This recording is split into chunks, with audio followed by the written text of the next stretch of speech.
that I'm aware of, there's only 21 units here, and I know all the people by their first name, and I'm not aware of a Belinda.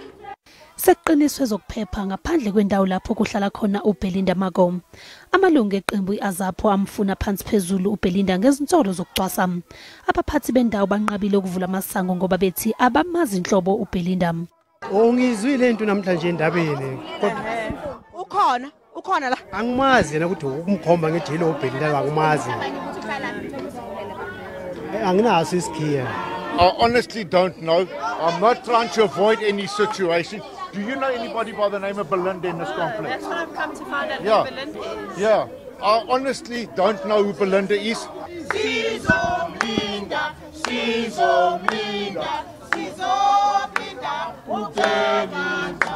Leli qembu lithi lizoqhubeka nokuqhinqa ngaphandle kule ndawo lizi limthole ngoba lifuna ukumisa esikhumulweni sezindiza aphume aphele kuleli zwe.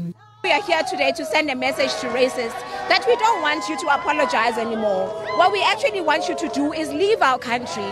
If you find that our hospitality over the 300 years, because you came into our country, you stole our land, you dehumanized us, you hurt us.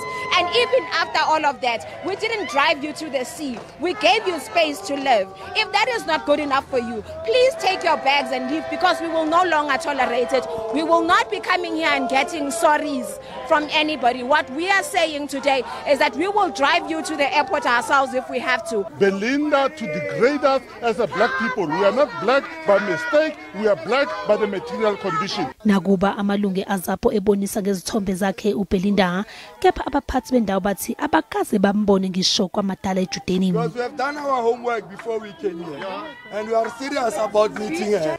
Uqinisekisa ukuthi uBelindar akahlali kule ndawo, kuvumeleke umuntu oyedwa ozogadwa amaphoyisa ozongena indlu nendlu ukubheka uBelindar. uBelindar ke uzophinde avele enkantolo ngoNdasa unyaka ozayo.